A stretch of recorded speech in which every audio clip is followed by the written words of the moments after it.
Hello, everybody. This is a video that I've been waiting to do for a while now. I'm here to talk about the Drake and Kendrick beef. Since it's over now, I figured I'd give you my honest review on every single song we got out of it, which I believe there's 8 songs, and I have had the pleasure of getting to witness it, and I've listened to them all. So let's go over all 8 of them, and we'll just go over in chronological order as how they happened.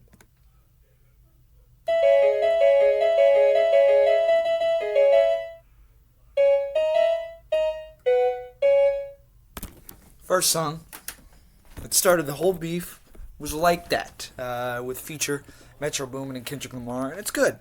I really like it. I think the instrumental's pretty cool.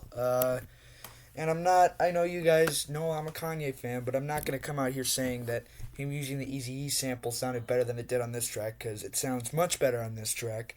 And yeah, Kendrick's verse is amazing. I mean, you wouldn't expect anything less from him, and you know what?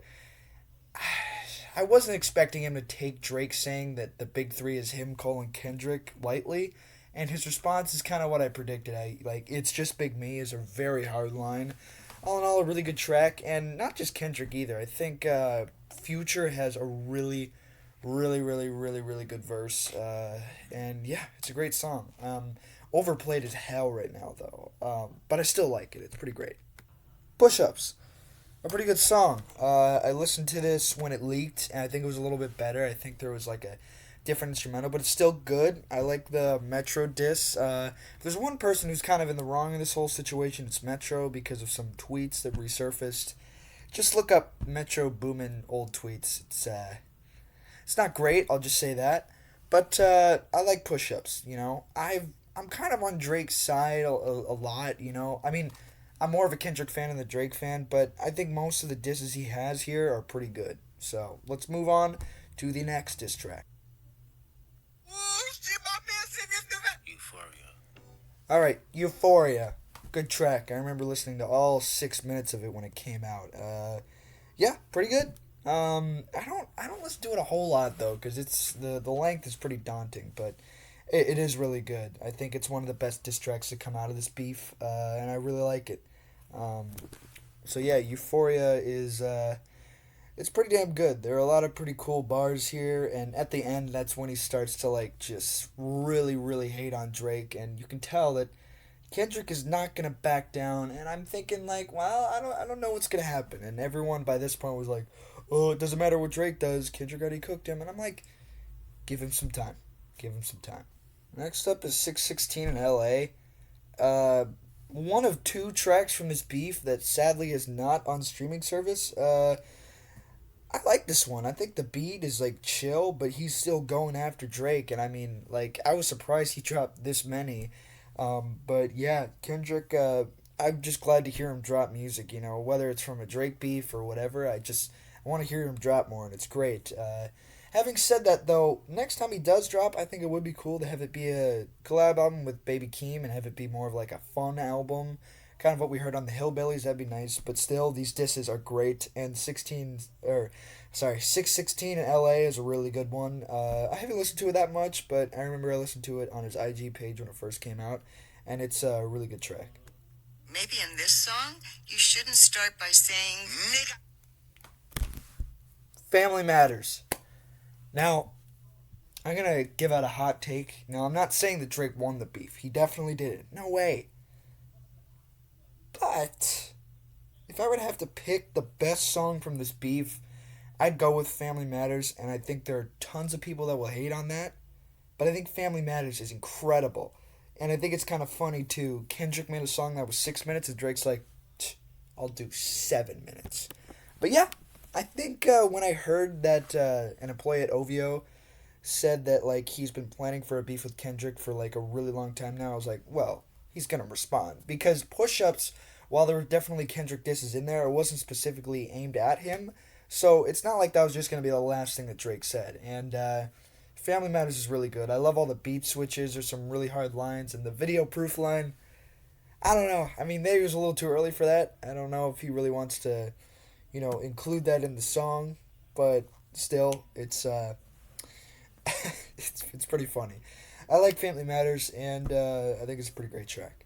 Drake here in this next track, like, oh yeah, I just dropped Family Matters. I'm the greatest artist of all time. Sir, Kendrick dropped again. No, he didn't. Let's take a look.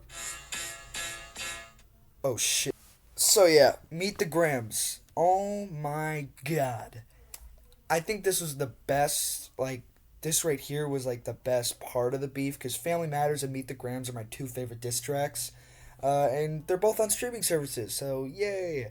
But Meet the Grams is amazing. Like, it's kind of like Story I've Added On, but it's good, you know? I think it's just the instrumental that really does it for me. That it's just amazing. I absolutely love the instrumental. But yeah, really great track. Meet the Grams is just it's hard as hell, and I could tell this is an instrumental that Kendrick had in his back pocket for a while and was just waiting to use on Drake. And yeah, amazing track. I see dead people. The next track is Not Like Us, which is good. I like the instrumental. I think there's some pretty cool bars, and the wop wop wop part is pretty cool. It's definitely the most overrated song from the beef, though. I'm gonna give another hot take concerning Drake and Kendrick in this beef. I would like to say something.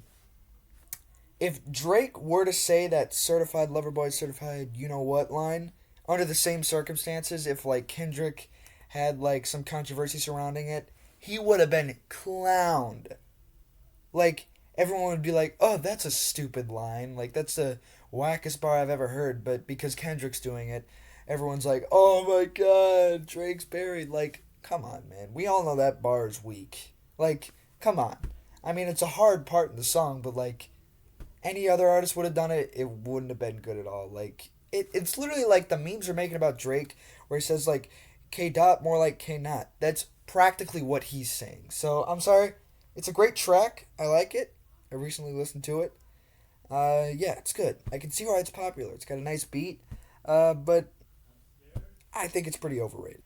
Sadly though, Drake's way of responding to Not Like Us and Meet the Grams was also pretty weak too. I think he was 2 for 2 with push-ups and Family Matters, but Heart Part 6 is not that good. It's just, I feel like all of his responses are just like, you think I'm a pedophile? Oh, well, I'm not. Like, literally, there's a part where it's be like, you think I'm a pedophile? Well, like, how could that be true? And I'm like, you gotta, like, say something about him instead of just saying you're not, you're not a pedophile. Because, like, it's not the best way to come back. At the end, he has a spoken word moment where he's just like, I mean, it's crazy that this guy thought that he could come at me, you know? He's just telling lies and faking it right now. And then he said, like it was nice to get the pen working for a change. And I'm like, you really think you wrote this? Like, just, I was at first thinking, like, oh, maybe Drake wrote it. These people are being idiots. But, like, look at the writers on the songs on Spotify. Aubrey Graham is not there. All right. That's the end of the video. Sadly, the beef is over. And unless you count the BBL Drizzy feature that Drake had on Sexy Red's album, but I really wouldn't do that. There are other parts of the beef, like, yeah, BBL Drizzy, which is kind of a hard beat. But I think the dumbest person involved in this beef is Rick Ross, who I actually kind of like, but, like, we all know that Drake definitely helped him be popular. So now, he just randomly started having beef with Drake and then released a diss track that I'm pretty sure no one heard. And it's kind of funny. He's making fun of Drake for having a cheaper jet than him, like a cheaper private jet than him. And then his private jet ironically crashed like a couple days later. And it's just kind of funny. But yeah, I don't even think he's worth mentioning. And that's the end of the video. I hope you guys enjoyed.